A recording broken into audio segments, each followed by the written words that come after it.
Hi! Hello! నమస్తే friends. నా పేరు రాకేష్. మీరు మొదటిసారిగా నా ఛానెల్‌ని చూస్తే ఛానెల్‌ని సబ్స్క్రైబ్ చేసుకోండి. అలాగే వీడియోకి ఒక్క లైక్ కొట్టండి. ఈరోజు మనం బీబీ8లో ఉన్న ఓటింగ్ గురించి మాట్లాడుకుందాం. కొంతమంది నిఖిల్‌కి దొంగ ఓట్లు పడుతున్నాయని అంటున్నారు. ఇది ఎంతవరకు నిజం? ఎంతవరకు అబద్ధం? అన్నది కూడా ఈ వీడియోలో మాట్లాడుకుందాం. అలాగే గౌతమ్‌కి పడుతున్న ఓటింగ్ గురించి కూడా మాట్లాడుకుందాం. ఓటింగ్‌లోకి వెళ్తే చాలామంది గౌతమ్‌కి నిఖిల్‌కి దొంగ ఓట్లు పడుతున్నాయని అంటున్నారు. ఈ దొంగ ఓట్లు ఎక్కడి నుంచి పడుతున్నాయి? కర్ణాటక నుంచి పడుతున్నాయని అంటున్నారు. అసలు కర్ణాటక నుంచి దొంగ ఓట్లు పడుతున్నాయన్నది ఎంతవరకు నిజమంటే ఇది అబద్ధం.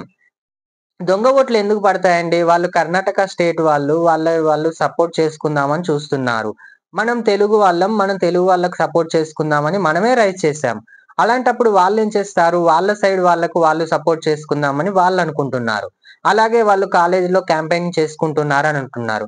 మనం కూడా చేసుకుంటున్నాం గదా! మన సైడ్ వాళ్ళకి మనం గూడా మన దగ్గర కాలేజీలలో మనం క్యాంపెయిన్ చేసుకుంటున్నాం. అలాగే వాళ్ళు కూడా అక్కడి వాళ్ళ కోసం వాళ్ళు క్యాంపెయిన్ చేసుకుంటున్నారు.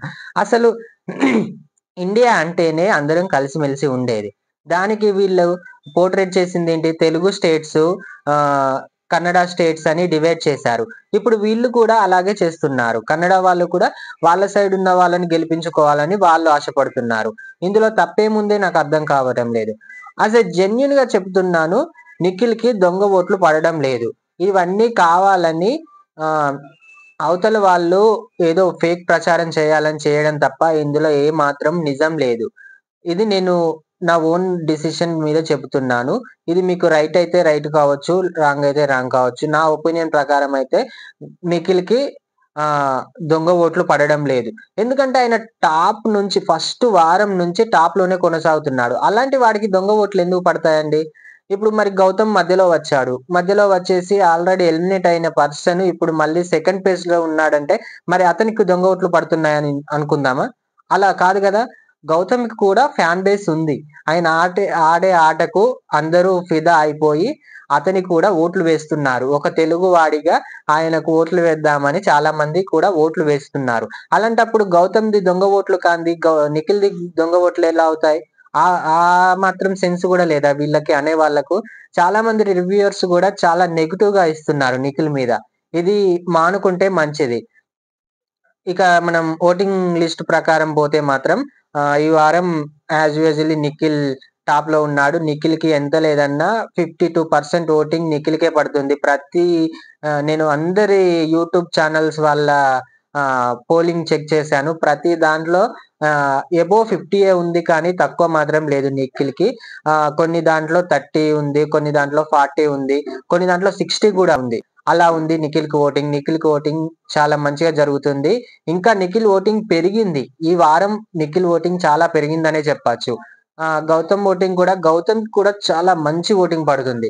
గౌతమ్‌కి ఎంత లేదన్నా గౌతమ్‌కి మినిమమ్ ఒక 15% ఓటింగ్ మాత్రమే ఉంది. ఈ వారం లోపు ఏమో రీచ్ కావచ్చు. చెప్పలేం గౌతమ్ కూడా.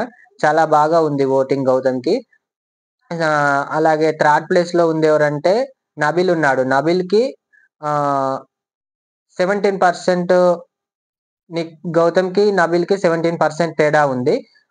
గౌతమ్‌కి ఫస్ట్ నుంచి ఉన్న ఓటింగు అలాగే పడుతూ ఉంది. కానీ పెరగడం లేదు. ఇంకా పెరగచ్చు, లేకపోతే లేదు. మేబీ పెరగదు అని అనుకుంటున్నాను నేనైతే. ఫోర్త్ ప్లేస్‌లో ప్రేరణ ఉంది. ప్రేరణకి స్ట్రాంగ్ ఓటింగ్ ఉంది. ఆమె డిజర్వ్ టు టాప్ 5 ఎందుకంటే లేడీస్‌లో ఆమంత ఆటలాడిన వాళ్ళు ఎవ్వరూ లేరు. ఆమె పాయింట్స్ గాని, ఆమె ఆడే ఆట తీరు కానీ వేరే లెవెల్. ప్రేరణ టాప్ 5కి డిజర్వ్ అని నేననుకుంటున్నాను. అందరూ కూడా అదే అనుకుంటున్నారు.